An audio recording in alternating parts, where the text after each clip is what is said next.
J'ai longtemps cru que j'étais seul, seul à douter et seul à me demander comment un métier choisi par passion pouvait devenir un tel poids.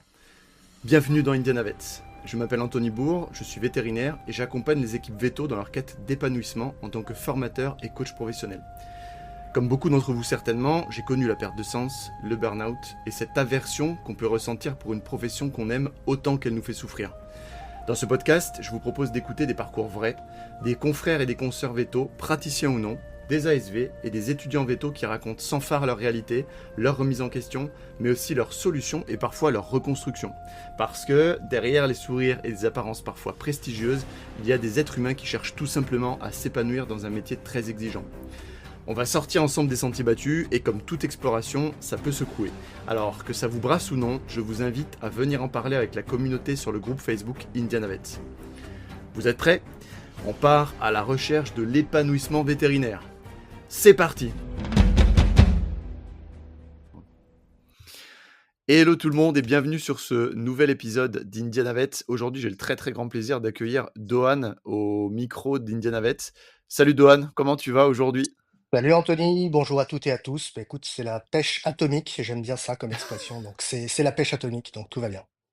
La pêche atomique carrément, ça me transmet énormément d'énergie, j'ai envie de te dire, c'est communicatif avec ton sourire que les gens ne verront pas forcément, mais en tout cas je le transmets, tu as un très beau sourire là et ça donne la pêche. J'espère que ça se transmettra dans ma voix, j'espère. Mais j'en doute pas, j'en doute pas. Donc Dohan, tradition avant même de parler d'une valeur et on en a parlé en amont, ça va être très intéressant. J'aimerais bien que tu te présentes comme tu aimes être présenté d'habitude, ou pas d'ailleurs, à nos auditeurs auditrices. Eh bien écoute, Vas-y. avec plaisir, donc je suis Dohan Tran, c'est mon nom de famille, j'ai 51 ans, fils de Georges et Anne qui ont dû partir de Vietnam pour s'installer en France dans les années 50. OK.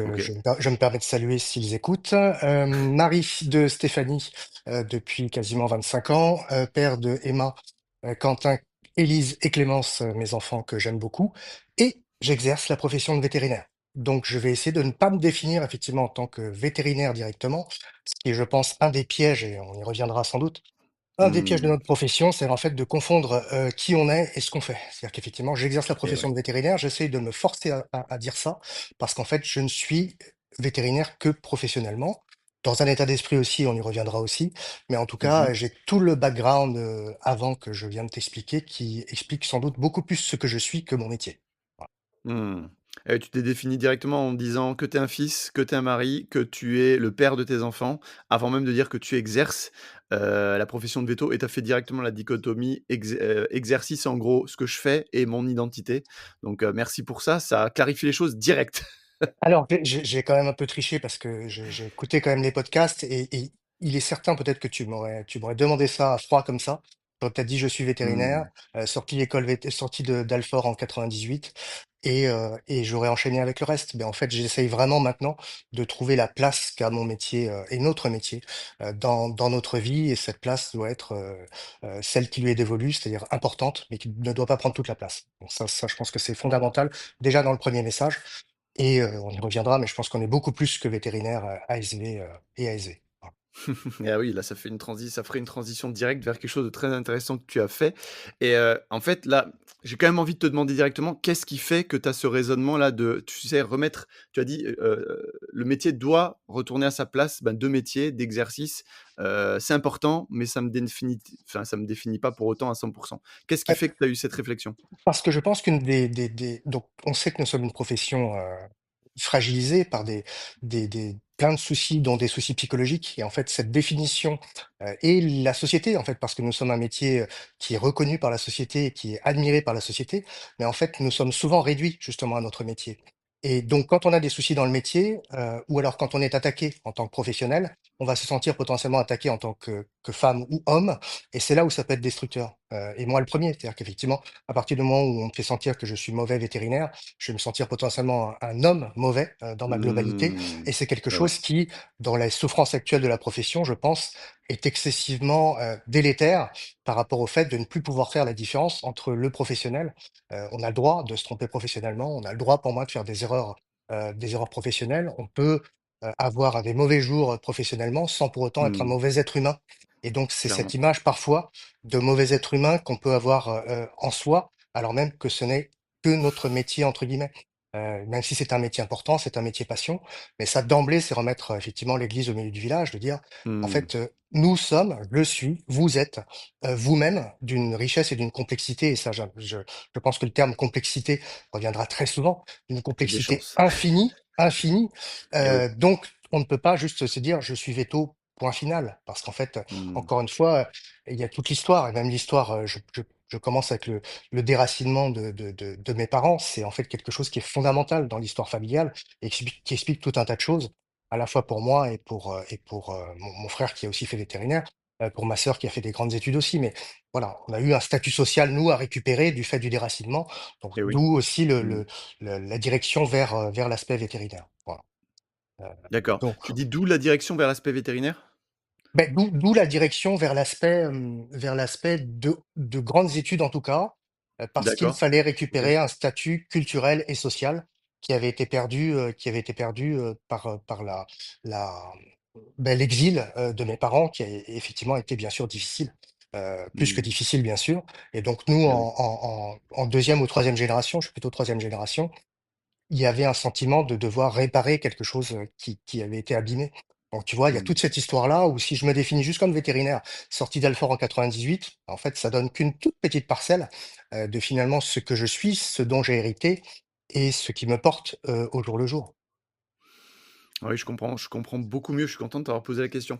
Effectivement, bon, le métier de vétérinaire a un espèce de statut en France, hein, pas forcément partout, mais un statut prestigieux parce que ce sont des études difficiles, que, bah, l'effort, c'est une valeur qui est vraiment mise en avant dans notre société, la difficulté, enfin, voilà, pour obtenir le concours et cetera. Donc, merci pour ces clarifications et tu vois, cette histoire d'identité, le fait d'être un mauvais véto, on associe mauvaise personne quand on fait de notre métier une identité. Voilà, moi, tu vois, ça me parle complètement parce que quand j'ai fait mon burn-out, je me suis dit: «Mais en fait, je suis qui si je dois arrêter d'être véto? En fait, je suis qui? Je suis quoi?» Ben, j'ai arrêté véto, je ne suis plus rien et ça, c'est gravissime. Et toi, c'est exactement ça. On a cette moi, je pense que depuis l'âge de 6 ans, je me suis dit: «Je veux devenir vétérinaire». On a réussi au final à atteindre ce rêve-là et en fait, ce rêve, on voit très bien effectivement que ce n'est pas une fin en soi. C'est très bien d'avoir réussi, mais encore une fois, je pense qu'on va s'épanouir par tout un tas d'autres choses. Donc ce Mmh. piège, il est là et le message déjà de base, puisque tout mon message sera fais attention à toi, qui que ce soit qui écoute, fais attention à toi et tu vaux le coup et tu n'es pas seul. Je pense qu'effectivement, c'est vraiment déjà ça, de mettre le métier à bonne distance. Je pense par contre que l'avantage que j'y vois, c'est que nous sommes une communauté. C'est-à-dire que je trouve Ouais, effectivement c'est vrai. beaucoup, beaucoup de points communs, avec toi, avec plein d'autres gens, effectivement, sur une certaine sensibilité. On y reviendra là aussi plus tard. Donc moi, cet aspect veto, finalement, je le découvre plutôt par justement l'aspect plus que veto, c'est-à-dire que c'est pas c'est plus l'aspect soin et l'aspect animaux qui nous fait nous ressembler, que réellement le métier, encore une fois, veto et la technique veto. Donc Mmh. et encore une fois, à développer sur les aspects où, en plus, c'est aussi beaucoup la technique vétérinaire qui est mise en avant, alors que beaucoup d'entre nous peuvent amener beaucoup plus que ça. Voilà. Donc je Ouais, serais c'est dans clair. tu n'es pas seul et tu es plus que ce que tu penses être. Voilà. Ça, Ouais. c'est mes credos de Et c'est base. c'est marrant parce que tu vois, ça fait tout ce que tu j'ai l'impression que tout ce que tu dis fait écho à mon expérience à moi aussi. J'étais encore avec des étudiants, hein, comme chaque semaine, bah, il y a 2 jours et il y a eu le sujet de la légitimité de ce qu'on ressent et certaines, 2 quand même 2 personnes dans le groupe étaient en souffrance et osaient à peine le dire. Mais vu que c'était un contexte sécurisé, elles se sont autorisées à le faire. Mais il y avait un vrai problème de légitimer ce qu'elles ressentaient. En mode, elles sont en souffrance, mais même leurs propres parents, ne leur donnaient pas de crédibilité, de légitimité à ce ressenti-là et du coup, elles se sont mis à le taire et encore une fois, c'est parce que le milieu dans lequel on discutait a été sécurisé qu'elles se sont autorisées à le faire. Mais je pense que c'est un trait caractéristique à beaucoup de personnes dans la profession, beaucoup de confrères, beaucoup de consoeurs qui, lorsqu'ils sont dans une difficulté, quelconque, hein, bah, en fait, se trouvent très peu légitimes de souffrir ou ben, d'être stressé ou d'être triste, ou d'être mal face à ce métier qui peut-être, ben, n'est pas exercé dans les conditions les plus écologiques pour eux et pour elles. Enfin, Exactement. là-dedans, effectivement, je pense qu'on va s'y plonger un petit peu plus tout à l'heure. Tu as déjà parlé de «Soyons plus que», évidemment, ça fait référence au groupe que tu as fondé, qui est un carton et tant mieux, j'ai envie de dire. Mais alors avant ça, n'oublions pas la question de la valeur. On a un petit peu parlé ensemble et ça va être très, très intéressant. Donc pour toi, Dohan, c'est quoi la valeur la plus importante dans ta vie? Alors la valeur la plus importante, c'est la justice. son corollaire, Mmh. dans laquelle je suis beaucoup aussi, l'injustice. C'est-à-dire Mmh. qu'effectivement, mais le souci étant, là aussi, c'est assez maladif. C'est-à-dire qu'en fait, alors, je sais peut-être un peu trop jeune et les plus jeunes d'entre nous ne connaissent pas Calimero, mais Calimero, c'était effectivement ce petit poussin avec sa coquille Avec la blanche là, coquille, et c'est effectivement, c'est vraiment trop injuste. Et c'est ça. on m'a surnommé Calimero à un moment. J'ai des idées de justice en fait qui sont tellement élevées, un idéal de justice qui est tellement élevé Mmh. que en fait je me retrouve souvent face à l'injustice. Et justement là, arrivé à la cinquantaine, j'arrive enfin à me dire que bah oui, parfois le monde n'est pas juste, parfois il est, mais arrêtez de prendre ça viscéralement. Et je me permettrai aussi là aussi pour y avoir réfléchi, c'est très intéressant sur les valeurs. Et après, quel type d'émotions, en fait, ça sont sous-jacentes derrière tout ça? Et ben moi, je me rends compte que pendant 50 ans, ça a quasiment été deux grandes émotions.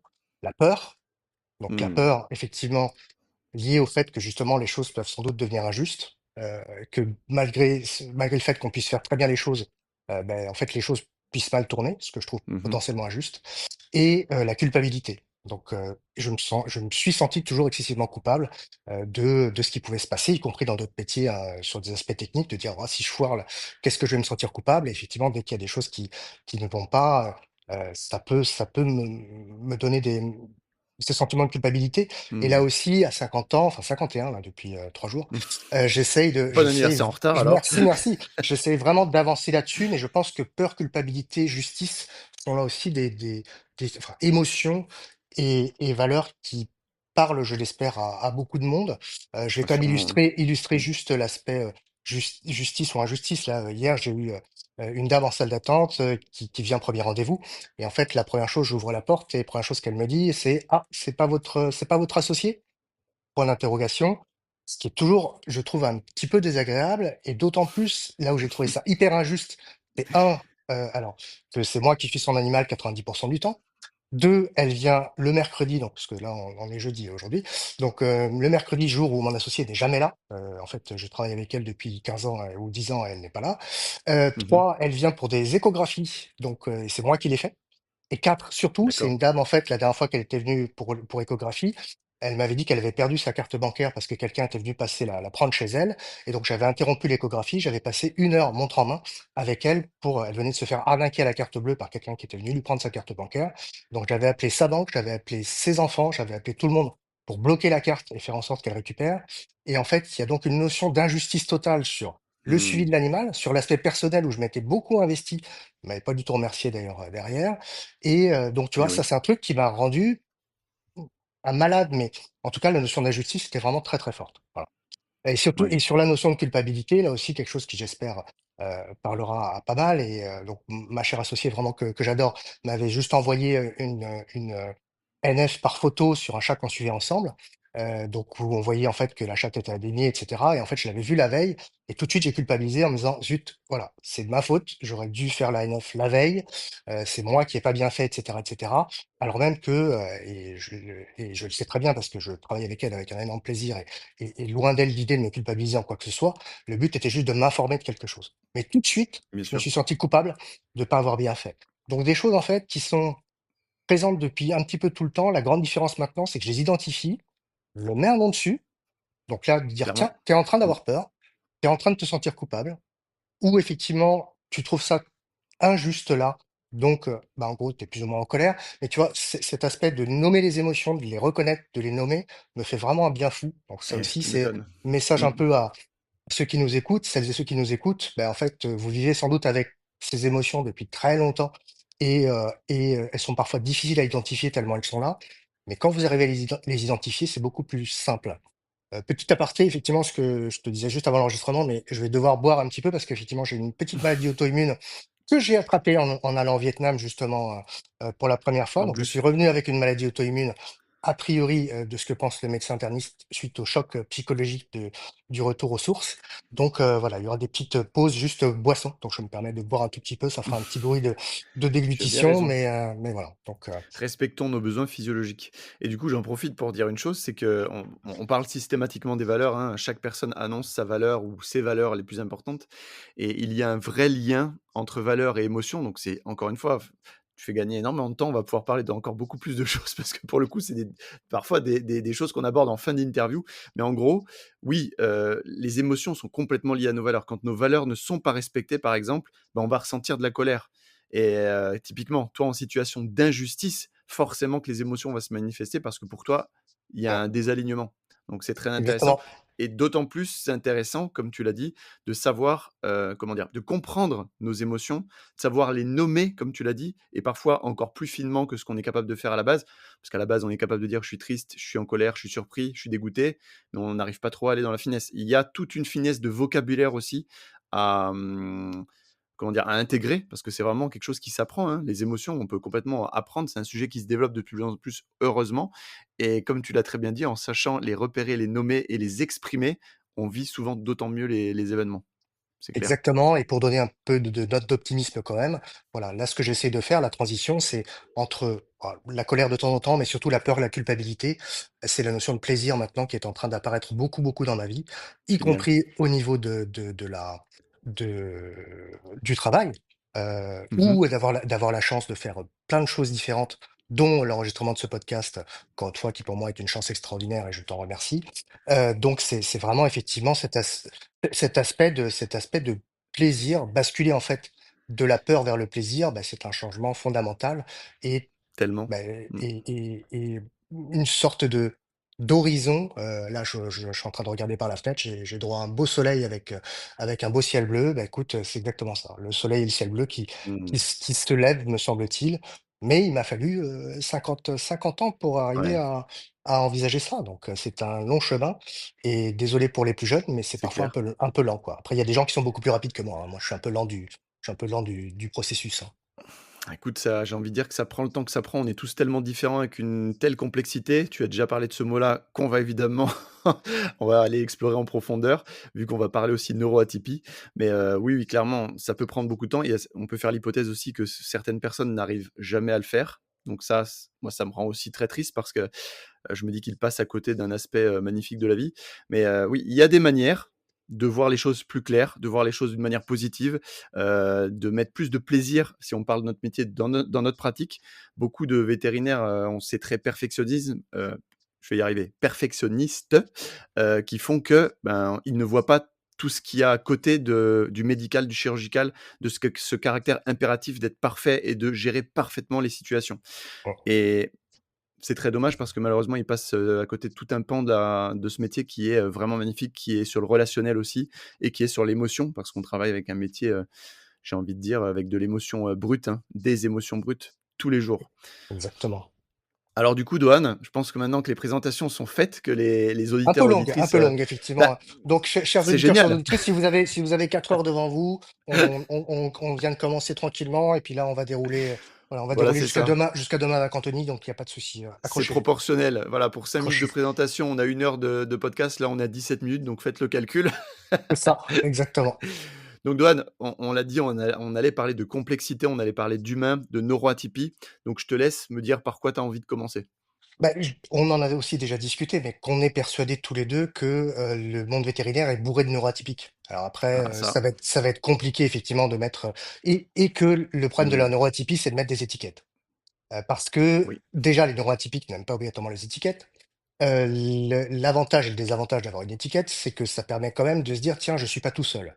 Donc, à titre personnel, ouais, j'ai fait effectivement un test de QI. Alors, sachant que ça a été en fait un cheminement très long, hein, parce que le but n'a pas été de se dire, ouais, tiens, je suis HPI et youpi tralala. Le but, en fait, c'est déjà de sentir depuis le départ une certaine singularité. Donc ça, mmh, depuis que je suis tout petit. Finalement, avoir des affinités avec un certain type de personnes. Donc finalement, à pas avoir des groupes d'amis très importants, mais un certain type de personnes avec certaines personnalités. De finalement, me marier sans doute avec quelqu'un qui n'a pas fait de test, mais qui l'est vu son intelligence, au quotidien, que je salue, et d'avoir surtout des enfants. Et donc c'est mon fils, c'est par mon fils en fait, et qui avait quand même des traits de personnalité assez complexes encore une fois, qu'on a fait mmh, tester à 7 ans, et on a su à 7 ans qu'il était effectivement, qu'il était HPI avec un QI de mémoire, au-delà de 130. Donc on l'a fait tester relativement tôt. Sachant que, lui avait un petit peu de difficulté d'adaptation, surtout au sein de la famille, il s'adapte très bien à l'extérieur, mais au sein de la famille, c'était un petit peu compliqué à 7 ans. Là, je trouve que c'est beaucoup mieux. Il a 19 Hmm. ans. Mais, et mes filles, par contre, je pense qu'elles le sont aussi, mais, alors est-ce une généralité que je peux tirer? Je déteste tirer des généralités, mais j'ai l'impression que chez les filles et chez les femmes, en fait, il y a une adaptation qui est beaucoup plus importante que chez les garçons, sur la neuroatypie. Il y a une volonté, je pense, d'adaptation au cadre qui est donné, de manière effectivement à justement ne pas sortir trop du cadre, alors que les gars, je me mets dedans, on va plutôt en fait, déborder du cadre dès qu'on le peut et surtout s'il ne nous semble pas logique, on va bousiller le cadre, assez facilement, quoi. Donc Hmm.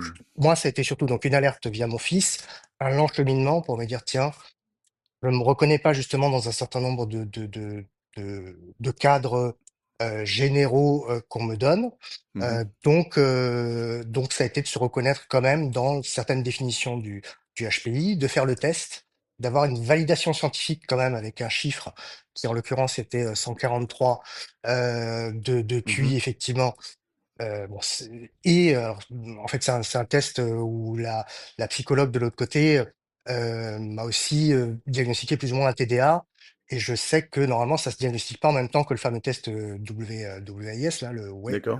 enfin, je ne sais plus comment il s'appelle. Je voulais le relire, ce matin, mais j'ai pas eu le temps de relire mon Mais ça, test. c'est intéressant, Dohan. Effectivement, alors si t'as pas le nom exact, c'est pas grave, on le mettra en dessous en description. Mais tu vois que les gens, peut-être, qui se posent la question, parce qu'on peut faire aussi Ouais, l'hypothèse qu'il y a beaucoup de HPI complètement. dans la profession. Voilà, savoir quelle démarche faire, tu vois. Qui aller voir, comment faire finalement. Toi, t'as fait comment? Ben j'ai cherché une psychologue spécialiste dedans. Le seul problème, c'est comme elle m'a fait en plus un test enfin, plus ou moins un diagnostic de TDA qui n'a pas été, confirmé par un psychiatre, donc maintenant j'ai un petit doute. C'est-à-dire de dire et ça aussi, c'est Hmm. très complexe. Alors c'est les rapports à l'intelligence, les rapports à l'ego, excessivement complexes parce qu'effectivement, à la fois je suis, soulagé du chiffre et en même temps, j'ai toujours un truc de me dire: «Mais est-ce que finalement elle était vraiment compétente dans son résultat? Et est-ce qu'elle m'a pas fait un Eh oui. elle m'a pas sorti Hmm. un résultat plus ou moins pour me faire plaisir. Alors le test, je l'ai fait de A à Z, hein, donc je pense que c'était Ouais. évidemment pas pour me faire plaisir, mais il y a toujours cette notion-là vis-à-vis des tests, un doute un petit peu général puisque c'est Ouais. vrai que c'est à la mode. Donc il y a beaucoup de gens qui vont dire: «Oui, de toute façon, tu vas voir quelqu'un et il va tout de suite te sortir des HPI parce qu'il y a des HPI partout». Or je pense que c'est surtout parce qu'on les détecte mieux et en tout cas, je suis persuadé effectivement que l'aspect HPI, hypersensible, ce qui ne veut pas dire grand-chose non plus, mais bon, plus ou moins un trouble du spectre autistique, c'est est présent chez beaucoup, beaucoup, beaucoup de gens du monde vétérinaire. Je sais pas si c'est Heu, une enquête sociologique qui a été réalisée, mais ce serait vraiment extrêmement intéressant. D'ailleurs, si peut-être des gens qui nous écoutent, ont des chiffres, ce serait hyper intéressant de venir les partager sur le groupe Facebook Indianavet ou même sur LinkedIn, hein, je fais aussi des posts là-dessus parce que vraiment ce serait très intéressant, hein. Comme tu le dis, moi j'en ai rencontré plein, des gens je savais pas que je qualifiais de bizarres au début, mais plus j'avance et plus je me dis: «Non, non, ils étaient pas que bizarres» et il y avait quelque chose, on pouvait expliquer quoi. Bien sûr et je pense et comme il y a justement un tout un enfin, le spectre de neuroatypie est excessivement large, Eh oui. Mmh. mais sachant que c'est simple, hein, enfin c'est simple selon moi. L'explication, c'est soigner. Donc on va soigner le métier de vétérinaire ou ASV, on vient pour soigner, pour aider évidemment et le 3e point, on passe pourquoi est-ce qu'on passe par l'animal? Mais parce que la relation avec l'animal nous semble plus simple que la relation avec Mmh. l'autre être humain. Parce qu'effectivement, on a compris la complexité de ces relations-là, on s'est senti incompris dans de nombreux moments et donc l'animal a tendance à aller en direct, directement, y compris sur les émotions, y compris sur tout un Eh tas de oui. choses, qui va être du non-verbal, alors qu'effectivement, il y a tous les codes sociologiques qu'il faut adopter vis-à-vis de nos congénères et c'est plus compliqué. Donc si on se retrouve en fait beaucoup plus nombreux en véto, c'est totalement logique par rapport à cette approche du soin et de l'animal.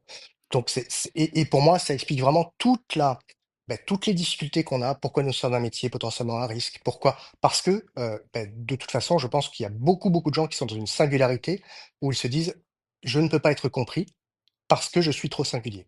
Or pour moi, Mmh. c'est une singularité qui est de la complexité qui est de l'enrichissement. C'est-à-dire que c'est des gens, en fait, qui ont énormément à apporter en général et à notre métier. La seule chose, c'est d'arriver à trouver sa place et c'est là où c'est effectivement difficile. Mais Eh oui. encore une fois, dans une troupe tu sais, ça me rappelle le film Freaks là où qui est, en gros, il y a des c'est des monstres qui sont mis exposés dans un cirque Bah, en fait, quand t'es parmi un monstre parmi les monstres, bah, tu fais partie d'une communauté. Et ça, c'est important.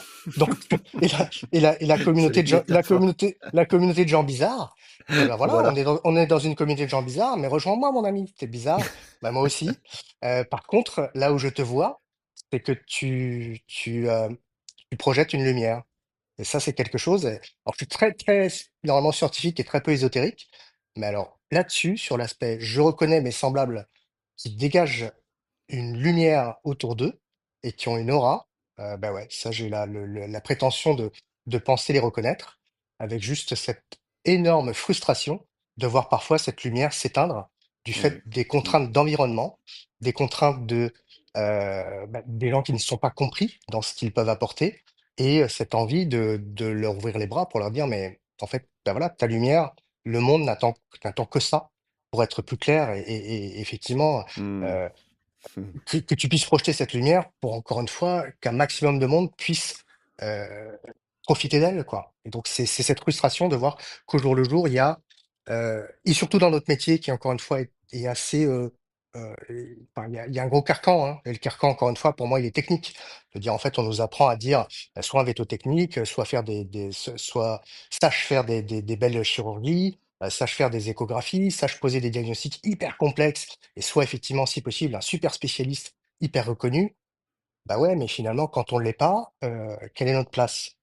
Eh oui, Et moi, il m'a fallu beaucoup de temps pour trouver la mienne, pour potentiellement trouver du plaisir et être, non pas fier, mais en tout cas assumer ce que je suis, c'est-à-dire quelqu'un qui va être plus dans l'accompagnement, on y reviendra sans doute, mais il va beaucoup y avoir de C dans mon, dans mon exposé, enfin dans mon exposé, dans nos échanges.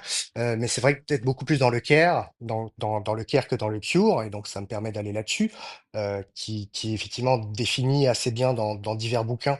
Mais il y a Winnicott qui a beaucoup parlé de ça dans les années 70. Donc c'était un psychologue et un psychopédiatre, hein, qui était effectivement médecin aussi et qui a défini le fait que la médecine se divisait en cure, donc d'un côté qui va être surtout l'aspect technique, et le Mhm. care de l'autre côté qui va être de prendre soin de nos patients.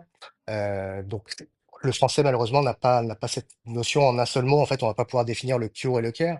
Mais c'est vrai que ce qui est mis en avant, en tout cas dans notre métier, c'est beaucoup le cure. Et en fait, les aspects techniques, tous les gens qui vont C'est être vrai, hein. connus, ça va être Mm. des grands spécialistes techniques. Et encore Exactement. une fois, un chirurgien qui sait faire les TPLO dernière génération, etc. Je ne sais même pas si c'est la dernière génération, je pense pas. D'ailleurs, mais bon, toutes les OP dernière génération va être tout de suite reconnu par rapport à quelqu'un qui saura faire juste une consultation vaccinale super bien, rendre les gens à l'aise, les animaux à l'aise, les gens à l'aise, et où ils ressortiront avec certes une vaccination, mais des bons conseils de prévention, et surtout heureux d'avoir passé un bon petit moment chez le veto. Bien Au sûr. global, ça, Mm. c'est pas reconnu. Je sais faire Beaucoup moins, plutôt c'est vraiment, sûr. je sais faire la deuxième partie, beaucoup moins la première. Et ça a été une frustration aussi pendant des années à me dire que je n'étais pas au niveau que j'estimais moi être celui d'un bon vétérinaire quand je suis rentré à l'école vétérinaire. Donc quand on se déçoit un peu soi-même en se disant merde, je suis pas au niveau, bah, c'est difficile en fait de vivre avec ça Bien sûr. au jour le jour. Et c'est maintenant de me dire, bah, je ne suis pas au niveau sur des aspects cure, je pense être au niveau sur des aspects care. Donc Mhm. maintenant, c'est d'arriver en fait à développer suffisamment ces aspects-là pour prendre du plaisir encore une fois, ça c'est fondamental. Et en fait, on se rend compte que quand on prend du plaisir, bah, enfin, on est vraiment meilleur dans ce qu'on fait. Les gens sont satisfaits, les C'est vrai. animaux le sont Mm. aussi. Et globalement, c'est un cercle vertueux dans lequel, encore une fois, j'engage tout le monde à aller vers cette notion. Qu'est-ce qui te fait plaisir? Et dans ton exercice, bah, fais-toi plaisir sur lequel tu es bon, et doué, c'est-à-dire, bah, souvent des aspects, et encore une fois, c'est de l'anglicisme, mais des aspects de soft skills. Toi, tu définis comme compétences douces, je pense, c'est bien. Compétences douces, j'aime bien. Compétences molles, j'aime moins bien parce que le mou n'est jamais très mis en avant dans notre société. C'est vrai que j'avais Mais, pas pensé. toutes les soft skills que plein de gens ont dans notre métier, qui sont sous-exploités parce qu'en fait, on demande juste de la technicité, alors qu'en fait, notre métier est bien plus riche que cela. Voilà, c'est encore une fois, remettons l'église au milieu du village. Un veto parfait, ce sera celui qui est parfaitement fort en cure et parfaitement fort en care n'existe pas. Mais par contre, si vous êtes fort en Clairement. care ou si vous êtes fort en care, moins fort en cure et que vous avez à côté de vous un veto qui est très fort en cure et moins fort en care, ben, pour moi, vous valez largement autant que lui. Voilà. Ouais. Et ou en elle, plus, c'est ou elle. complémentaire. En Exactement, plus. exactement. Donc, et c'est une vraie force. Et donc, c'est ça. Mais soyons fiers, encore une fois, de ce qu'on est. Et si on a des qualités humaines, exploitons-les à fond, de manière, en fait, à faire en sorte, encore une fois, de se faire plaisir. C'est très égoïste, en plus, hein, comme truc, hein. C'est un plaisir qui va être égoïste à la base et qui rejaillit sur les autres. Donc, Exactement, allons-y. donc finalement, Allons-y. de toute façon, l'égoïsme à ce niveau-là est très, très sain. Hem, je voulais te poser une question, Dohan. On est parti des neuroatypies, donc c'est très intéressant et je te remercie pour, ce que tu nous as dit sur le cure et le care. Avant qu'on en parle là, hein, notre dernière discussion, je ne sais pas si j'avais déjà entendu parler de ce sujet-là comme ça, donc vraiment merci de nous l'avoir amené et je m'interroge moi sur le moment, en fait, où tu as eu, ces «étiquettes» entre guillemets, hein, ces noms qui ont été prononcés la première fois, où ça a été confirmé que tu étais HPI. Donc si j'ai compris, TDAH, elle a donné une espèce de suspicion, mais il faudrait que tu le confirmes chez un psychiatre. Mais en gros, qu'est-ce que tu as ressenti quand elle t'a confirmé ton QI, le fait que tu étais HPI, etc. Un énorme soulagement. Un énorme soulagement. Soulagement, du coup. Ça m'a pris pas mal de temps, le cheminement. Pourquoi je n'ai pas fait le test avant? J'ai eu peur de le rater. Intéressant. J'ai eu peur de le Et rater. ouais. Qu'on me dise effectivement: «Bah non, t'es con comme une moule, quoi. Mon gars, t'as 3 de QI, en fait, qu'est-ce que tu viens foutre là?» Et comme tu parlais tout à l'heure de légitimité, c'est exactement ça. En fait, j'écoutais pas mal de choses, je me reconnaissais énormément dans les bouquins, mais en fait, je les lisais pas réellement parce que je me disais: «Mais suis-je réellement légitime à lire quelque chose ou à avoir la prétention de penser faire partie de cette communauté alors que peut-être que je n'en fais pas partie?» Donc ça a été Mmh. un énorme soulagement, mais il m'a fallu 2 ans. 2 ans en fait pour me dire, «Je vais vraiment le passer». Sachant que ce qui était marrant, c'est que j'y suis allé, enfin j'y suis enfin 10 jours avant effectivement de passer le test, je me suis mis autour d'une table, j'étais avec des amis et une connaissance et en fait cette connaissance me dit: «Ah ben tiens, mais qu'est-ce qui se passe si tu le rates?» Et en fait, c'était pile le truc, enfin si on te dit que tu l'es pas. En fait, c'était pile le truc que je voulais pas entendre. Elle voulait pas du tout me blesser, hein. C'était la Mmh. bonne question à poser. Mais justement, je ne voulais pas entendre ça parce que tout j'avais échafaudé en fait une tentative de compréhension de moi-même qui était beaucoup basée sur sur cela et je me reconnaissais énormément dans les descriptifs de certains HPI et les communautés HPI me parlaient aussi beaucoup. Mais après, c'était effectivement de se sentir légitime, encore une fois, à être, enfin, tu c'est exactement ça, à être ce que je suis.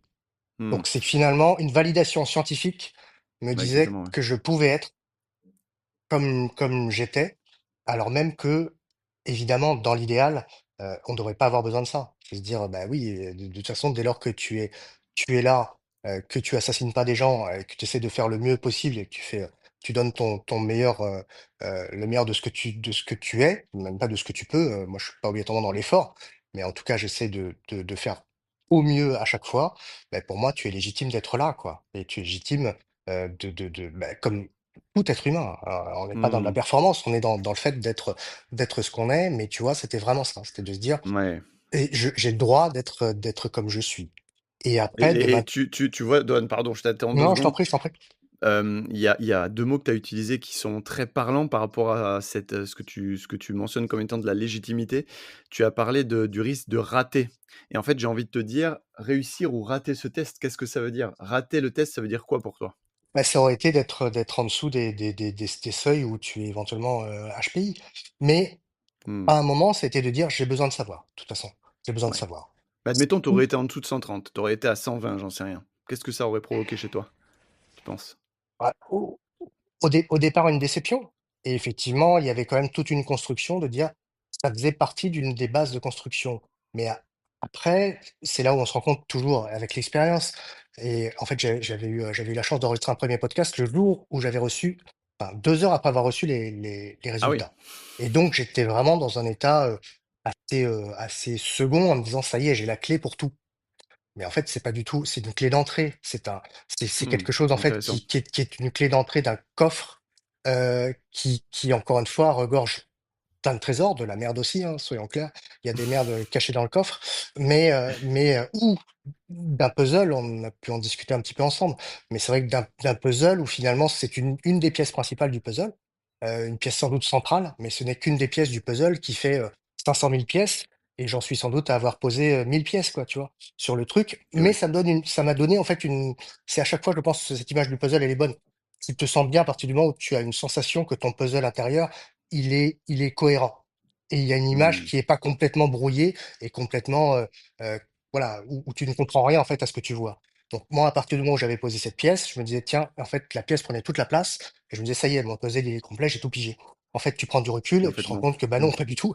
C'est une des pièces principales, oui, parce que et je suis content de l'avoir posée et oui, ça m'aurait quand même mis dans certains questionnements parce que j'avais cette hypothèse-là et ça m'a renforcé quand même dans cet aspect, bah, oui, je fais partie de cette communauté et encore une fois, faire partie d'une communauté, c'est quelque chose qui est excessivement, important, heu ça, c'est vraiment un projet que j'ai de devenir, communautologue, spécialiste en communauté. Oui, c'est vrai. Et non pas en communautarisme, parce que je pense que les communautés sont excessivement, importantes et si tu me permets Mmh. de développer juste là, voilà, pour moi, ce sont des Bien cercles. sûr. Ça va être assez rapide, hein, c'est pour ça qu'il faut que je bosse un peu plus ma communauté parce que si je dois faire une présentation des communautés qui prend, 30 secondes, ça va être un peu court C'est comme sûr. exposé. Mais globalement, je vois ça comme des cercles effectivement protecteurs, donc on est au milieu du cercle, en fait et après tu as différents cercles qui se mettent autour de toi. Premier cercle, évidemment, la famille, tes parents et cetera et ce cercle-là, je pense qu'il est fondamental. Quand tu n'as pas ce cercle-là Mmh. autour de toi, je pense que c'est compliqué de construire Ouais, les bien autres sûr. cercles autour, C'est très heu, compliqué. très Mmh. compliqué et après, en fait, ces cercles se surajoutent. L'avantage étant que ce sont des protections, des soutiens supplémentaires. Donc plus tu rajoutes de cercles et mieux tu vas te sentir, en fait. Donc ça, c'est vrai que Mmh. cet aspect de communauté et la communauté des HPI à ce moment-là me semblait fondamental. J'ai adhéré à plein de trucs. Depuis, j'ai complètement arrêté. Donc, Mais quand donc tu parles de communauté de HPI, Douane, tu fais référence à quoi? Tu les ah ben trouvais il y où ces avait communautés? ah ben tu tapes sur internet, et en fait, il y a les zèbres, il y a tout un tas de choses. Donc OK, j'ai un jour j'ai adhéré à un truc, j'ai même fait une visio avec d'autres gens, HPI, on se connaissait pas, c'était des visios, on est dans différentes salles et cetera. OK. Et hem et à un moment, j'en ai plus eu besoin. C'est-à-dire que de dire: «OK», donc j'ai eu un besoin d'appartenance au départ.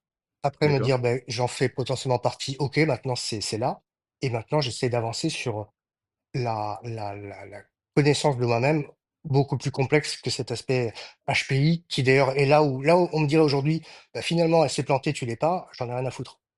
Je Mmh. c'est plus du tout un problème pour moi. Ça, je me définis plus du tout J'adore par ta rapport à ça. métaphore j'adore ta métaphore du puzzle, parce qu'en fait, on a l'impression, voilà, le soulagement, la cette espèce d'euphorie quand tu as trouvé, une grosse pièce du puzzle et en fait, plus tu trouves des pièces, plus tu t'aperçois qu'il y en a d'autres à aller chercher et en fait, Exactement. c'est un puzzle énorme finalement, ouais, comme tu Et disais, qu'on et qui qu'on ne monte finira ta jamais complexité. et qu'on ne Exactement. finira jamais, mais par Ouais, contre, en ce moment, quand je le regarde, j'ai l'impression qu'il a une cohérence, voilà, qu'il est ouais. pertinent, alors qu'à certains moments, voilà et j'y reviendrai aussi, mais il y a eu des moments vraiment difficiles. J'étais sous antidépresseur il y a 18 mois. Au moment, en fait, où tu rentres dans des moments où ça ne va pas bien, bah, là, en fait, ton puzzle, il ne veut rien dire. Enfin, tu regardes à l'intérieur de toi et en fait, tu ne vois plus grand-chose. Un espèce de brouillard et en fait, beh, dans ce cas-là, il faut, là aussi, message, il y a des gens, qui sont là pour nous aider, que ce soit des psychologues ou surtout des psychiatres. Voilà, le Mmh. jour par contre où j'ai passé, le cap d'aller consulter un psychiatre, voilà, pour moi, ça a été, déjà un échec personnel, enfin Eh oui. ressenti comme un échec, Mmh. comme étant une faiblesse absolue d'aller voir un psychiatre et d'avoir des problèmes psychologiques, alors que pour moi, c'était vraiment quelque chose, Mmh. qui était impossible parce que c'était pour les faibles, c'était pour les losers, c'était pour, les malades, Ouais, c'était de pour, jugement et d'auto-jugement, hein. Mmh. ouais, c'est ça. Donc en Ouais, c'est fait, terrible. on se rajoute de la culpabilité à tout ça Bien sûr. Mmh. et finalement, ben ouais, c'est par les médicaments, c'est par, une aide de ma psychologue aussi, c'est par tout un tas de choses, un soutien, familial, un soutien au travail et encore une fois de toute mon équipe et de ma chère associée, bah, je m'en suis sorti et j'ai l'impression évidemment d'être beaucoup plus fort qu'avant et beaucoup plus et que évidemment ce tunnel-là, même si encore une fois, c'est hyper culpabilisant pour les gens qui sont dedans, et je vous envoie tout mon amour, les gens qui sont dedans et Mmh. voilà, mais quand on en sort, bah, ouais, il y a une belle lumière au bout et en fait, on comprend plein de choses et ces difficultés-là, on va pas dire rendre plus fort parce que je déteste ce truc, c'est quoi la phrase de Nietzsche Ah déjà? ça Ouais, c'est tout ce c'est qui a tout ce tout posteriori plus voilà, tout ça. ce qui ne me tue pas rend plus fort et cetera. Non, c'est de la Ouais, c'est ouais, de la ouais, non, c'est de la c'est pour c'est moi des ça. conneries. Tout ce qui me Ouais, blesse, me j'aime pas blesse, non me plus. blesse tout ce qui Mmh. me blesse, me fait excessivement mal. Mmh. Maintenant, tout ce cheminement nous amène à des moments, en tout cas, de mieux-être, des moments, en fait, où on comprend pourquoi on est passé par ces moments-là. Et merci beaucoup à toi aussi de nous avoir exposé tes difficultés et le fait que bah, maintenant, tu t'en sors super bien et qu'effectivement, c'est quelque chose qui a été fondateur. Ça n'a pas été obligatoirement positif et, sur le moment, en tout cas, Non, c'est sûr, mais c'est des choses qui sont fondatrices de ce qu'on est, de ce qu'on devient complètement. et Mmh. ce qu'on devient, c'est d'essayer de trouver un sens, en fait. Et le sens que j'ai, moi, c'est maintenant effectivement cet aspect d'être utile, pour moi et pour les autres. Et Mmh. encore une fois, cette notion de plaisir et de partage, parce qu'effectivement, ce n'est qu'en partageant, me semble-t-il, qu'on s'enrichit, les uns les autres et c'est en s'enrichissant les uns les autres qu'on trouve du sens à ce qu'on fait. Ah ben, tu parles à une valeur partage très, très forte, hein. Chez moi, c'est très, très, très, très fort. Donc bien sûr et j'ai envie maintenant de parler évidemment de cette communauté, parce qu'on a parlé du mot communauté sans parler de SPQVA. Donc tu es le fondateur de ce groupe Facebook qui a, je crois passer, le les 10 000 1500, adhérents. ouais, on est 10 500. Ouais. Voilà, hein. C'est quelque chose d'assez remarquable dans le milieu vétérinaire, donc j'aimerais bien, peut-être que tu nous racontes comment ça a émergé et d'où t'est venue l'idée et cetera. On peut avoir des idées avec ce que tu nous as raconté, mais te l'entendre dire, ce sera beaucoup mieux. Écoute, c'était en plein Covid, donc déjà on avait quand même moins de boulot en plein Covid, et j'ai été vraiment frappé par des échanges agressifs sur un groupe très bien administré. C'est des amis qui administrent, enfin et qui modèrent VDM vétérinaire. Donc Mmh mh. j'étais sur VDM, sachant que sur VDM j'avais choisi, bah, comme sur toutes mes interventions sur les réseaux sociaux, s'il y a des gens qui me suivent, globalement je mets des conneries. En fait mon but, c'est vraiment de quasiment jamais être sérieux, d'essayer de trouver le jeu de mots le plus pourri possible et de balancer le jeu de mots, même si c'est mauvais, c'est pas grave, j'assume. Donc le but, moi, c'est de faire de l'humour sur les réseaux sociaux, Ouais. et donc sur VDM, j'ai vu en fait que ça commençait à s'enflammer, peut-être pas s'inflammer, mais s'enflammer entre les gens qui en fait faisaient puisqu'on était censé prendre que les urgences, donc les gens Mmh. qui prenaient que les urgences et ceux qui commençaient à vacciner et cetera. Donc il y avait vraiment des échanges de type, «Espèce d'enfoiré, tu t'es en train de piquer ma clientèle, je vais te crever les pneus». Moi, je me souviens d'un truc où c'était: Ah oui, «Je vais te crever carrément. les pneus». Bon, et donc là, ça a été un déclic pour dire: «Tiens, bah, on va quand même essayer de calmer un peu». Et comment on va essayer de calmer un peu? Beh, alors, là aussi, une de mes caractéristiques ce qui me met dans les neuroatypiques, c'est que, je ne veux jamais faire comme les autres. C'est-à-dire que c'est de l'anticonformisme primaire. C'est très chiant parce qu'effectivement, quand il y a des trucs, bah, que font tout le monde, qu'ils le font bien, mais moi, par définition, je vais pas le faire parce que j'ai besoin de me singulariser. Alors Bah, ça tu ça revendiques ton unicité, voilà, c'est ça. Ça s'explique, encore une fois par cet aspect, bah, ouais, me sentant différent à la base, en fait, j'ai besoin, en fait, bien sûr. de me singulariser. Donc et j'aime bien depuis petit, en fait, faire des chansons détournées, malgré le fait que, je chante pas super bien, mais par contre, je chante juste. Donc arrêtez de me dire que je chante faux, là, les quelques-uns qui sont là à dire que je chante faux, ce n'est pas vrai. Je chante pas Le obligatoirement message est très bien, passé. je suis pas un artiste, mais je ne chante pas faux, je suis en rythme et cetera. Donc ça, j'insiste fortement là-dessus et je n'accepterai pas qu'on dise que je Tu chante fais faux. bien. Merci. Donc, ça a été de dire: «Bon, ben, voilà, faisons un truc un peu confraternel, mais par contre, pour que Mmh. ce soit, qu'il y ait en fait un écho, bah, il faut le faire de manière un peu détournée». Et je sais que la chanson détournée, c'est quelque chose les gens ont pas l'habitude. Donc en fait, on prend un air connu, on détourne les paroles et youpi, c'est parti. Donc j'ai alors c'est ce qui est marrant, c'est que tout est parti quand même d'un refus familial parce que je voulais faire une chanson sur ma drôle de vie de Véronique Sanson. Donc Ouais. j'ai plus l'air totalement en tête, donc je vais le chanter sinon faux, mais bon, bref, donc chanson sur ma drôle de vie. On vivait une drôle de vie et donc j'ai proposé à mes enfants et à ma femme de faire en fait une vidéo qu'on aurait mis sur YouTube, comme ça, sur dire: on est confinés», donc bon bref, je me souviens plus de l'air. Ça va revenir. Et finalement, Au pire, on peut la trouver, je pense. je me suis fait envoyer bouler. Ils m'ont dit: «Mais ça va pas, non, ça va pas la tête». Donc j'ai dit: «Bon, bah, alors OK, je vais le faire tout seul d'abord et puis effectivement, on va faire ça sur le monde véto».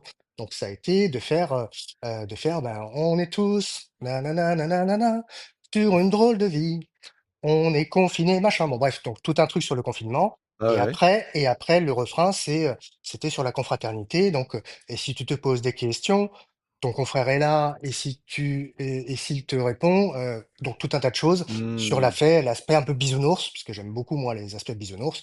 C'est la ouais. confraternité, c'est de l'amour entre nous et on va tous s'entraider.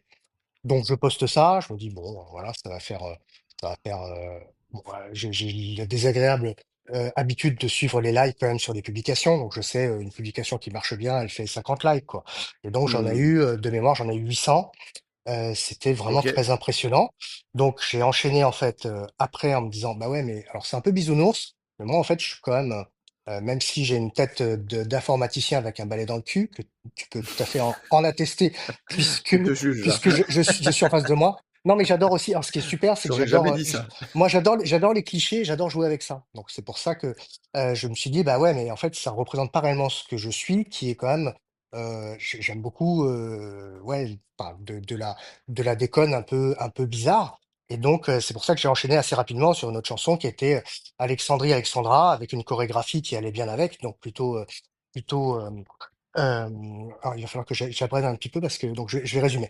Donc j'ai enchaîné avec un truc beaucoup plus déconnant, avec une petite Ouais. choré et cetera, et après je me suis dit, et donc j'étais sur VDM et je me suis dit: «Mais sur VDM, personne va me suivre en fait, parce qu'on est sur Vie de merde et je vais me retrouver tout seul à faire ce type de vidéo, j'aimerais bien partager ça avec d'autres personnes». Conclusion, je crée un nouveau Hmm, groupe ok. le 23 Ouais. mars 2020, un lundi, à mon bureau, et donc je commence à télécharger sur ce nouveau groupe les chansons en disant: «Beh, venez, rejoignez-nous», sachant le groupe s'appelait au départ, Coranavirus Corénavirus, Ah oui, d'accord. puisqu'effectivement Ah oui. c'était choral Toute autre chose. Corée, exactement, Ok. avec un jeu de mots débile comme j'aime bien. Et j'ai mis donc Facebook groupe public, et il va y avoir 300 personnes, des gens qui apprécient un peu cet humour, et on va voir. Et hop, en fait, on a été 1000, le 1er jour, 2000 le deuxième jour, 3000 le troisième jour. Le troisième jour, Ah oui. j'ai un confrère qui m'appelle pour me dire: «Attention, c'est très bien tout ce que tu mets, mais en fait, il y a des gens qui meurent à l'hôpital et si ça sort, puisque c'est un groupe public, si ça sort, les gens vont se dire: «Attention, les vétos sont en train de danser et chanter pendant qu'il y a des gens qui crèvent à l'hôpital. Donc mets ton groupe en privé». Et là, effectivement, donc j'ai mis le groupe en privé et finalement, il a grandi au fur et à mesure, des gens mettant, beaucoup de chansons au départ et cetera. On a assez vite, avec mon frère que je salue aussi, que j'adore, qui est co-admin Ouais. de ma, Bien de actif mon aussi. il est bien actif aussi, qui est co-admin du groupe. Il y a aussi ma sœur qui s'était introduite au départ, Yanmai, que je salue aussi, parce que j'ai oublié de dire que j'étais frère aussi, dans ma Oui. présentation de départ. Je suis frère également. Ouais. Et oncle, et cetera. Bon bref, je vais pas citer tout le monde parce qu'on est une grande famille, mais en tout cas, je les embrasse tous et toutes. Et donc on s'est dit: «On va ouvrir en fait à toutes sortes d'arts, puisqu'on va pas être que sur la chanson et cetera». D'où le nom que Tri m'a suggéré via un confrère qui avait commencé, je crois, une réunion comme ça en disant: «Soyez plus que Veto ASV». Donc on l'a appelé Hmm, effectivement SPQVA, Soyons plus que Veto ASV, et on continue, quasiment 6 ans plus tard à avoir une, vingtaine de publications par jour sur des aspects. Justement, on parle de tout sauf du métier. Beaucoup de choses en relation avec le métier, mais détournées par soit la chanson, soit les dessins, soit, tout un tas de trucs détournés. Beaucoup de passion, et ça, c'est vraiment hyper agréable justement de dire: «Bah, tu pas tout seul». Moi, je me souviens de quelqu'un qui un jour avait mis, un crâne en disant: «Bah, tiens, je fais la collection des crânes». Je me suis dit: «Bah, ça va intéresser personne ce truc-là». Mais si, en fait, des gens qui, crânes d'animaux, hein, c'était pas un psychopathe, merci de c'était pas préciser. Mais je veux dire, c'est quand même devenu un acronyme connu. On ouais. dit SPQVA, on en est quand même à Voilà. ce stade. Et la grande fierté aussi, c'est l'aspect ASV, c'est-à-dire qu'effectivement, nous sommes, vraiment un Ouais, c'est gros un génial. groupe où, que ce soit Mm, veto ou SV, mais on en a rien à fiche, ouais, il y a aucun aspect de tu vois, c'est top justement d'inclure les de ASV. Mm, hiérarchie, où mm. effectivement là, et quand on fait des réunions SPQVA, des soirées et cetera, c'est vraiment veto SV totalement mélangé, et on est, voilà, puisque de toute façon, c'est des passions hors travail. Donc en fait, tout le monde peut en parler, et donc, pour celles et ceux qui ne connaissent pas, beh, rejoignez-nous avec grand plaisir. Dites-nous, que vous aimez, j'en sais rien moi, les Solex jaunes des années 70, et vous trouverez des gens qui aiment ça, et moi je serais très heureux de découvrir votre Solex jaune des années 70. Mais est-ce qu'il y a des gens qui aiment les parcs d'attractions? Parce que moi, j'aimerais bien parler de ça, mais je sais pas s'il y a des gens qui aiment ce genre de sujet, tu Ah vois? mais bien sûr que oui, et il y a même des groupes. Donc moi j'ai arrêté parce que c'est des fous furieux et j'ai plus l'âge de faire ce genre de truc. Mais oui, il y a des week-ends qui sont organisés.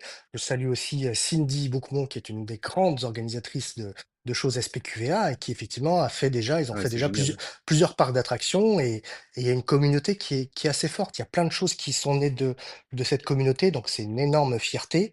Ah bah, tu m'étonnes. Une petite C'est idée au incroyable. départ de partage et une énorme fierté. Moi, je continue à faire mes petites chansons Ouais, détournées j'ai encore vu très récemment. de temps en temps.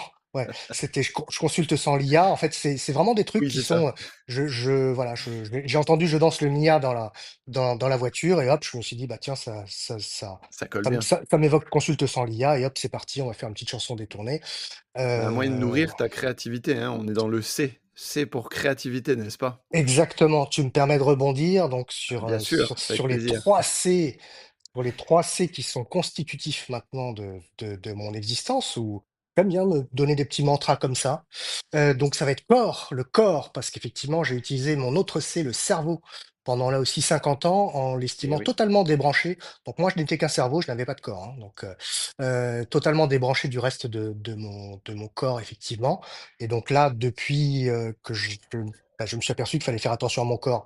Déjà, je me sens beaucoup mieux, mais donc ça va passer par de la méditation, ça va passer par, du sport, ça va passer par plus de balades aussi en nature, ça va passer par tout un tas de choses où le corps pour moi devient vraiment important et de Ah, ça va parler à beaucoup de gens ça. commencer à en Ah ouais. prendre soin, surtout à Mmh. 50 ans, il est temps.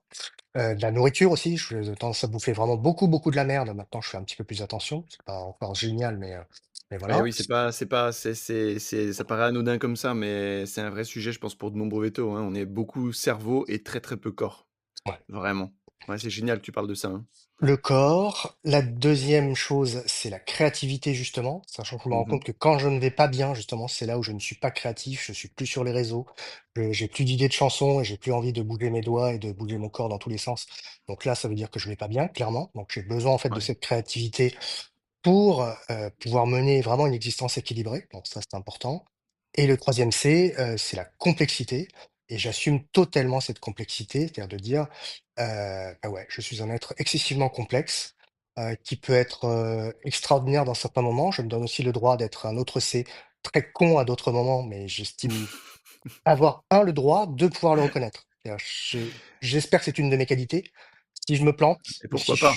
si je suis mauvais ou si je suis con, j'hésiterai pas en fait à changer d'avis et à changer mon fusil d'épaule si je me rends compte que j'ai pas été dans le vrai.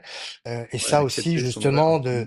et c'est là d'ailleurs, tu sais, j'ai en fait, j'y repensé aussi, mais ma chanson fétiche un peu déconnante, deuxième degré, Partenaire particulier, en fait, commence par: «Je suis un être à la recherche, non pas de la vérité, mais simplement d'une aventure qui sorte un peu de la banalité» et en fait, je viens de On est dans le m'apercevoir thème. que ça avait un thème et que c'était excessivement pertinent par rapport à Ah ça. bah, Je ne cherche pas la vérité parce que je l'aurai pas et en fait, clairement, personne ne l'a selon moi. Contre, effectivement, complètement. j'assume une complexité qui me fait avoir envie en tout cas, de sortir de la banalité, ça c'est sûr et assumer ça en disant: «Bah, ouais, je suis hyper complexe, c'est super top» et un de mes phrases fétiches aussi, malheureusement les événements, mondiaux et sans doute, politiques actuels nous montrent que malheureusement ça arrive toujours, mais il n'y a pas de solution simple à un problème complexe. Voilà et ça, c'est quelque chose qui est là aussi, fondamental pour moi, de se dire: «Mais il y a des choses qui sont tellement complexes». Il y a des gens qui arrivent en disant: «Beh, il y a qu'à faire un truc, Le yaka. Mmh. il y a qu'à tout con il y a qu'à faire un truc tout con». Ben non, en fait, on est face à un truc qui est tellement complexe que les choses toutes connes ne fonctionnent pas. Donc voilà. Mais en tout cas, sur Évidemment. Mmh. soi, bon, ça, c'est des trucs plus généraux, mais sur soi, encore une fois, cette notion, bah, ouais, j'accepte ma complexité et voire même, encore une fois, dans le complexité, il y a con. Beh, on a le droit d'être con aussi de temps en temps. Il faut juste savoir le reconnaître et éventuellement apprendre, de ses erreurs, quoi. Voilà. Mmh. Bon, ce qui nous amène à 5 C finalement. Cerveau, corps, complexité, bon con c'était le tout dernier, c'était le cinquième et créativité. Donc on en est à 5 C, hein, Antoine actuellement. Créativité et j'ai cure, j'ai care et Ouh là là, on est à 7. j'en ai plein d'autres. Allons-y, à 150, on s'arrêtera. Non, mais tu vois, c'est des petits mantras comme ça, qui sont intéressants à se dire de temps en Ah ouais, temps, carrément. voilà, sachant que dans l'histoire du C-cerveau, bah, toi aussi, je pense que tu connais, on a aussi beaucoup, en neuroatypique, cette difficulté de réfléchir tout le temps. Tout le temps, tout le temps, tout le temps et Ça en peut être fait, cette difficile pour les proches, hein, lorsqu'ils sont pas comme nous d'ailleurs. c'est ça, Mmh. cette notion de se dire, «Bah, tiens, ce serait super de débrancher le cerveau», mais en fait, on peut pas. Et là Ouais. aussi de dire: «Bah, c'est pas grave, hein, on va vivre avec ça, on va vivre avec un cerveau qui fonctionne tout le temps. Il faut juste faire en sorte de l sans doute de le nourrir avec des choses positives, d'avoir des pensées positives si possible». Et encore une fois, cette notion juste dans le cerveau de se dire: «Bah, tiens, j'ai cette émotion-là, même si elle est négative». C'est hyper, et ça c'est Pierre Matheuret aussi qui a fait une très belle présentation au Vet Boost Day, récemment là-dessus, de se dire dès Ah oui, lors que tu es tu commen intervenu aussi d'ailleurs. Mmh. ouais, tu commences à les reconnaître, ces émotions, c'est hyper positif, et je ne pensais pas que ce serait aussi fort que ça. Mais en tout cas, le fait de nommer: «Tiens, en ce moment, encore une fois, ouais, je suis en colère, ou je suis, je me sens coupable», parce qu'encore une fois, ça, c'est vraiment un truc où j'ai peur. Moi, c'est vraiment ce truc: j'ai peur, j'ai peur, j'ai peur. Rien de me dire: Mmh. «Tiens, là, tu as peur», bah, ça fait moins peur déjà. Donc c'est bien, Ouais, ouais, c'est ça cool. c'est cool de te l'entendre dire. Après moi, j'aime beaucoup parler plus d'émotions agréables et désagréables que positif, négatif, tu vois? Il y a une espèce de gradient négatif, on n'a pas Tu as envie de tout à fait raison. négatif. Alors que désagréable, c'est la réalité. Ça reste des émotions désagréables. Toute Ouais, émotion est effectivement bonne à prendre, et ce que nous apprenait Pierre, effectivement, c'est qu'il n'y a pas de mauvaise émotion. Il faut, justement l'accueillir. exactement, Donc ouvrons nos bras, accueillons nos émotions, même si elle est désagréable, c'est mais ça. c'est en l'accueillant qu'elle va pouvoir justement aussi se désamorcer. Exactement et qu'elle va pouvoir apporter du sens. Et si elle est agréable, bah, vous la prenez, vous sniffez un bon coup avec, et vous prenez un bon coup de boost, et ça, c'est effectivement, hyper agréable. Ouais, on est bien d'accord, on est bien d'accord. C'est un vrai sujet ça aussi d'apprécier, ces émotions positives et de ne pas juste les vivre instantanément et de manière fugace. Le terme fugace vient d'un accompagnement que j'ai fait il y a très, très peu de temps, il y a quelques jours, où vraiment la personne et je l'ai entendu énormément de fois, des gens qui n'arrivent pas à prendre conscience de ce qu'ils font bien et qui n'arrivent du coup pas à prendre plaisir dans leur activité. C'est des gens qui voient et bon, moi je me retrouve dedans, hein, il y a quelques années, c'était le cas, de ne voir uniquement, que le négatif, la consultation Mmh. désagréable de la journée, alors que tout le reste a été juste hyper agréable et une réussite, quoi. Mais Ouais, ça c'est un mindset. c'est le problème de la neuroatypie, c'est qu'il faut, il faut une maturité. En fait, tu es plus jeune que moi, mais tu le sais, en fait, et je pense qu'à 20 ans, on n'est pas mature. Et encore une fois, alors je suis désolé pour Non, les gens bien de sûr. 20 ans, je vais pas leur promettre 30 ans de galère, hein, il y a évidemment mais là, à 50 ans, moi, j'ai jamais été aussi épanoui parce que j'ai réussi enfin à mettre un peu ces fameuses pièces du puzzle, dans un ordre correct, mais ça prend beaucoup, beaucoup de temps. Donc mon message vraiment à tous ceux qui se reconnaissent dans le terme neuroatypique, que ce soit HPI, que ce soit, encore une fois, TDA, tout ça, c'est soyez patient avec vous-même, et effectivement, c'est normal. Encore une fois, vous êtes parfaitement légitime à vous poser plein de questions, parce qu'en fait, Mmh. c'est tellement Yes, le puzzle est trop complexe pour pouvoir l'avoir résolu à 20 ans. Moi, je pense qu'effectivement 20 ans, pour moi, c'était quasiment l'âge le pire, parce que c'était là, en fait, où j'avais le climax de mes questionnements. bien Et sûr, après, bien, au on peut fur et à imaginer mesure, bien. en fait, Mmh. au fur et à mesure, j'ai eu la chance de pas traverser trop de difficultés, surtout, professionnelles, parce que encore une fois, on s'était contacté parce que moi, en écoutant ton podcast, je me suis dit: «Mais Anthony, il a eu toutes les merdes professionnelles qui peuvent arriver à un jeune véto, quoi». Donc tu as été hyper fort de t'en sortir. Il a fallu passer par là, mais c'est une question aussi de maturité. Donc de dire, Mmh. voilà, donc bah, ouais, c'est normal que vous ayez des questionnements, c'est normal, vous allez avoir la crise de la trentaine, la crise de la quarantaine, la crise de la cinquantaine. Accrochez-vous, quoi, ça vaut le coup. Bon, je sais pas ce que la crise de la soixantaine me donnera, mais en tout cas, pour l'instant, à 51, bah, ouais, je peux dire que là, aujourd'hui, maintenant, c'est de la pêche atomique, donc c'est cool. On revient à la pêche atomique, trop bien. C'est Heu, ça.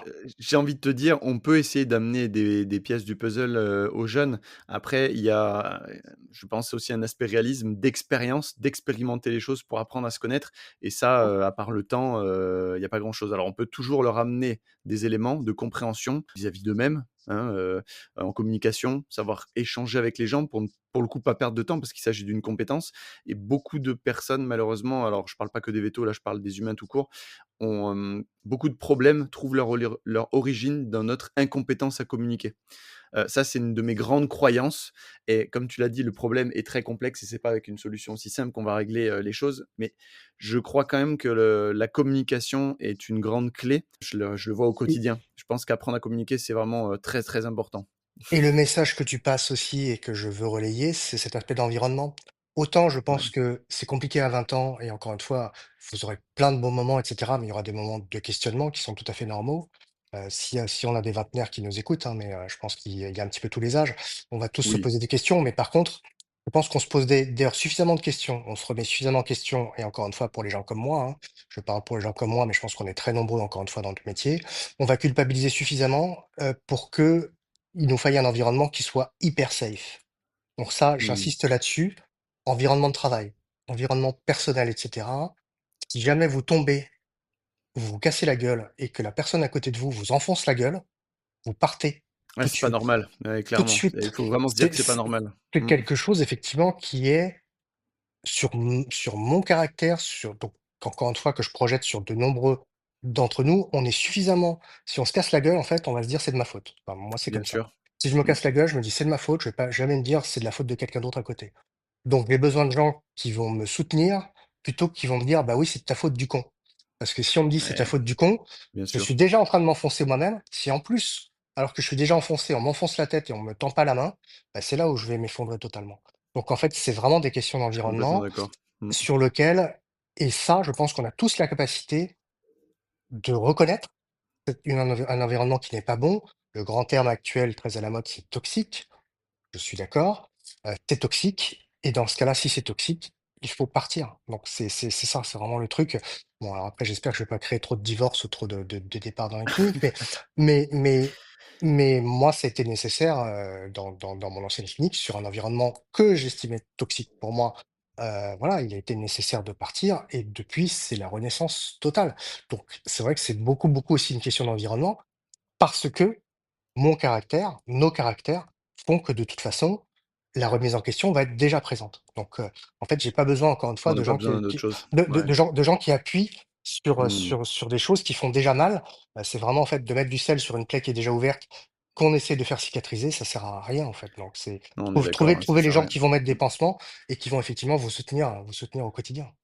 Ouais, j'aime beaucoup comme tu dis, toxique pour moi. C'est vrai que la toxicité comme on l'appelle, je trouve ça complètement OK de le dire, mais un environnement n'est pas toxique de manière absolue, alors à part dans de rares cas et ça existe, mais en général, ça va être toxique pour moi et peut-être pas pour toi et Mmh. vice versa. Ça va vraiment dépendre d'une personne à l'autre. J'en ai parlé d'ailleurs dans mon épisode, hein, où, on était plusieurs, on était 2 saisonniers dans cette fameuse clinique et l'autre, saisonnière qui est devenue une amie depuis, a plutôt bien vécu son CDD, là où moi je me suis complètement effondré, où, c'était complètement toxique pour moi. Donc j'aime bien, que l'idée que tu l'aies rappelé. Ah oui, oui, mais d'autant plus que comme c'est très relatif, c'est comme on dit con, en fait, on est toujours le con de quelqu'un, hein. Donc moi, Ah ça, je suis persuadé que c'est clair. qu'encore une fois, il y a un certain nombre de gens qui doivent aussi me trouver toxique. Et ben écoute, tant pis pour eux. Là aussi, j'essaye moi d'avancer sur quelque chose. Je sais qu'on peut pas plaire à tout le monde. Voilà, c'est compliqué, pour moi qui, de base, ai envie d'être un bisounours en me disant: «Aimez-moi, aimez-moi, aimez-moi», et beaucoup de choses sont faites pour ça, et je sais d'ailleurs, c'est une des failles de mon fonctionnement, qu'il y a cette notion de reconnaissance, ce Qui est besoin de commune à tout le monde, reconnaissance. ouais. Mmh. Ouais, chez moi, en fait, mon système, il est un peu compliqué parce que en fait, mon système, c'est: «Donnez-moi de la reconnaissance», et quand on m'en donne, ou quand on m'en donne de manière très forte, c'est: «Ah ben non, mais j'ai pas mérité ça». Ah j'ai pas Donc en fait, mérité, eh oui. j'ai pas mérité autant en tout cas. Donc Ouais, c'est un peu compliqué à gérer, mais là aussi, bah, quand tu sais comment tu fonctionnes, tu dis: «Bah voilà, bah ouais, je fonctionne comme ça, j'ai un peu les clés». Mais ça, c'est aussi grâce à ma psychologue, hein, voilà, qui mmh. m'a dit aussi, enfin, que j'avais un peu le syndrome du super-héros, mais que le super-héros n'existe pas. Et donc ça a été justement de se rendre compte que, bah oui, en fait, il y a plein de chimères, il y a plein de choses sur lesquelles on s'appuie, et finalement, là aussi, quand on les fait venir en conscience en disant: «Bah oui, je fonctionne comme ça», je vois en fait presque, bah oui, mon système, il est parfois paradoxal. Enfin, il peut être un peu paradoxal, mais c'est mon type de fonctionnement, je l'accepte. Toujours pareil, l'acceptation de soi est fondamentale, par rapport à par rapport à un bien-être général. Quand on Eh lutte oui, contre soi-même, c'est vraiment le pire du pire du pire. c'est le pire du pire, Quand c'est tu te mets à exactement ce que lutter j'allais contre dire. toi-même, Mmh. voilà. Alors encore une fois, le but n'est pas de se dire: Je suis top génial». Le principe, c'est de se dire: «Je suis comme ça, j'assume d'être comme ça, je ne vais pas changer du tout au tout, mais je vais essayer potentiellement de m'adapter ou faire en sorte que l'environnement s'adapte à ce que je suis, de manière à ce que je me sente le mieux possible». Et encore une fois, cette complexité, je l'assume au quotidien. À partir de là, j'espère qu'on peut se sentir plutôt bien dans ses baskets, et encore une fois, moi, je suis prêt, enfin, surtout si des gens veulent me contacter, si ça parle à certaines personnes après le podcast, n'hésitez pas, à me contacter, et je serai très, très heureux de pouvoir discuter de ça, parce que c'est de l'enrichissement aussi, j'ai beaucoup, beaucoup d'échanges avec plein de gens, à chaque fois, c'est de dire, enfin, qui me remercient pour ces échanges. Mais moi, évidemment, je les remercie aussi parce que ces échanges humains, comme ceux Ah, qu'on a c'est eu en génial. préparant le podcast ou Mmh. ceux qu'on a actuellement, sont pour moi un enrichissement. Là, je sais que ce soir, je vais me coucher enrichi par rapport à ce que j'étais, ce matin. Ah ouais, c'est génial. Ouais, l'échange entre humains et d'ailleurs, cet épisode, doit ne paraîtra, quelques jours avant la VAC, donc si tu passes un signal, de: «Venez me rencontrer, venez échanger», je pense que ça sera même possible en physique. Ah ben venez me rencontrer, venez échanger. Alors c'est vrai que depuis ces dernières années à la VAC, j'ai la chance de signer des autographes Ah d'accord, suite à SPQVA, suite alors sans doute surtout à des prestations artistiques qui sont quand même hors normes et ça encore une fois, c'est vrai. tous ceux qui me critiquent sur l'artistique, je vous rabats le caquet avec justement ces admirateurs. Alors ils sont certes sourds et aveugles, assez souvent, c'est quand même des gens qui ont des handicaps, sonores et visuels, J'ai été mais mais mais il y en a quelques-uns quand même. Non, mais tu vois, c'est vraiment le genre de truc qui me fait hyper plaisir. C'est-à-dire qu'en fait, quand quelqu'un me dit, me fait un compliment, ça me fait hyper plaisir. En même temps, je suis ou de signer un autographe, ça me fait hyper plaisir. Donc venez, venez, venez. Mais c'est vrai que c'est me dire: «Mais pourquoi? Enfin, est-ce que j'ai vraiment mérité ça? Est-ce que je suis pas» là, c'est vraiment l'aspect imposteur sur l'aspect mais d'où est-ce que je me mets à signer des autographes moi, enfin, tu vois, petit gars de non pas de la campagne, mais petit gars de la ville qui fait des conneries, sur Facebook et en même mais temps, je attends, me dis: «Mais ouais, Dohan, mais» et en même temps, je me dis: «Tout le monde n'est pas capable de le faire», donc tu vois, déjà? voilà, mais donc c'est très complexe, en fait, c'est très complexe, mais en tout cas, si vous voulez, venir me voir, ça ne me fera que mais hyper plaisir, donc jetez-vous sur moi, arrachez-moi mes vêtements et tout, j'ai des C'est la star chemises qui parle. ouais, c'est ça, j'ai des chemises qui sont faites pour ça, avec des morceaux qui sont prédécoupés et cetera et j'attends toujours qu'on m'arrache ma chemise, donc voilà. Non, non, mais Là, c'est mais c'est l'aspect très complexe. superstar, ouais, de scène. Ces aspects d'ego sont hyper complexes aussi. Je veux dire, Ouais, c'est évidemment que ça me fait plaisir, évidemment que j'ai un ego. elle a besoin de Est-ce qu reconnaissance, hein. est-ce qu'il est Mmh. surdimensionné? J'en sais rien en fait, mais et à la fois, je suis pas dupe du truc. C'est-à-dire, je sais très bien effectivement que c'est une notoriété, liée à certains talents, un talent un petit peu à part puisque encore une fois, c'est pas j'ai pas sauvé des vies, j'ai pas sauvé des vies. Alors peut-être que j'en ai sauvé quelques-unes, en faisant rigoler, hein, j'espère. Bah, Mais voilà, très donc c'est certainement. j'en sais rien, mais bon, tu vois? C'est en fait, c'est très complexe. Cette approche à la Mais, notoriété en plus, est très Dohan, complexe. excuse-moi, l'année dernière à la VAC, tu étais en pleine émission, pour Tout le monde veut prendre sa place et tu étais le champion, hein. Je rappelle à nos auditeurs et nos auditrices, hein. Exactement. Tu l'as été pendant quelques temps donc bravo encore d'ailleurs. Il y a 1 an jour pour jour, je terminais ma 14e émission. Et justement, alors ça, c'était très intéressant et là aussi, tu vois, c'est désolé si on déborde un petit peu, mais là aussi, ça te ramène en fait à la réalité de la vie. Le matin, donc j'ai enregistré sur 3 jours. Le matin donc le 2e jour, je gagne. On me dit: «Bah tiens, maintenant, arrête de venir avec ta voiture, on va te payer le taxi». Donc le jeudi matin, donc il y a exactement 1 an, jour pour jour, le jeudi matin, j'ai le taxi, le mec, il m'ouvre la porte: «Ah, c'est vous le champion?» donc très très déférent, très super et cetera. Quasiment le tapis rouge quand j'arrive. Je me fais éliminer à 11:00, donc et je demande: «Beh, merci beaucoup pour le taxi de retour» et en fait, on me répond: «Bah non, tu es plus champion donc bah, tu te Ah débrouilles, tu prends» carrément! et moi j'avais plein d'affaires parce que j'avais des affaires de rechange, donc tu te débrouilles et donc je regarde le métro qui était à 17 minutes à Incroyable. pied 17 minutes à pied, mais j'avais toutes mes affaires de rechange depuis 3 jours, donc s'il y avait un truc trop, lourd à porter et donc finalement, bah, Waouh! j'ai appelé un Uber qui est venu me chercher et le mec aussi de dire: «Ah tiens, qu'est-ce que vous avez fait?» alors je fais: «Bah, voilà, j'ai fait ça, j'ai gagné un peu de sous» et là aussi, ça te remet les pieds sur terre. Il dit: «Ah bah, ouais, bah, je vais faire la même chose, comme ça, bah, je gagnerai aussi en 3 jours, je vais gagner aussi un petit peu de sous et ça va être cool». Tu vois? Des donc à la fois cet aspect, bah, oui, tu es porté haut et finalement tu peux retomber très vite Bah, ça fait un et peu puis Cendrillon avec la citrouille là quand même, ouais, c'est tu sais, ça. l'histoire du taxi: «Ah non, on te paye pas le taxi». Attends, quand même. C'est ça. Non, non, mais ouais, mais en même temps, c'est pour ça que mon «statut» entre guillemets enfin mon statut, j'en suis pas dupe. Alors je sais très bien effectivement que demain, ça peut très bien, ça peut très bien retomber comme c'est monté. Maintenant, j'ai espoir d'avoir, aussi, bah, finalement un réseau maintenant, d'amis que j'ai pu, justement constituer grâce à SPQVA, grâce à tout ce que je fais aussi autour, et que ces amis-là, ils seront là à vie. Donc au global, je sais que de toute façon que j'y ai gagné quoi qu'il arrive, quoi. Et Trop bien. ce qui nous amène d'ailleurs à la notion de réseau. On en discutait aussi Ah! rapidement, mais Oui, je trouve que du réseautage. c'est Mmh. important d'avoir un réseau, non pas pour filouter quoi que ce soit, mais par contre pour justement faire en sorte que on puisse mettre des gens en relation les uns avec les autres S'entraider. et faire en sorte, c'est exactement ça. Un réseau, c'est pour moi de l'entraide, Et de la confraternité. Ça et je voulais dire à un des moment donné, échanges. mais, j'avais pas vu ça comme ça, mais SPQVA, qu'il y ait vraiment une, motivation à la base, orientée aussi confraternité, qui selon pas mal de confrères et de consoeurs manque cruellement et surtout les jeunes. Moi, je l'ai ressenti énormément au moment où tous les événements de sortie d'études, que tu as mentionnés là, me sont arrivés, où je me suis senti complètement abandonné et seul. À l'époque, je n'ai jamais vu l'ordre, je n'ai jamais vu de conseiller, personne ne s'est intéressé à ce qui m'arrivait alors que, pour moi, le monde s'écroulait et je pense que ce sentiment de manque de confraternité, il est assez présent, je l'ai très souvent entendu et je trouve ça fou, je l'avais vraiment pas vu comme ça, tu vois? Que SPQVA pouvait être motivé par ce sentiment-là. Il y a plein de réseaux sociaux effectivement qui sont donc SPQVA, oui évidemment, Veto Entraide qui est important effectivement Oui, aussi où clairement. je suis, modérateur du groupe Facebook aussi et ce matin, parce qu'encore une fois j'ai 18 000 casquettes sur la tête, mais ce matin donc je faisais des inscriptions de jeunes inscrits, à l'ordre et désolé encore parce que je suis conseiller régional de l'ordre Île-de-France d'hommes et désolé que tu n'aies pas eu de nouvelles du pôle social du CRO quand les malheurs sont arrivés. Ah, ça date d'il y a 10 ans après, hein. Ouais, Les mais choses ont bon sûrement bougé. et donc je leur ai dit: «En cas de difficulté, vous levez la main, en fait. Vous levez la main parce que la communauté vétérinaire, elle est forte et elle est solidaire quand il le faut».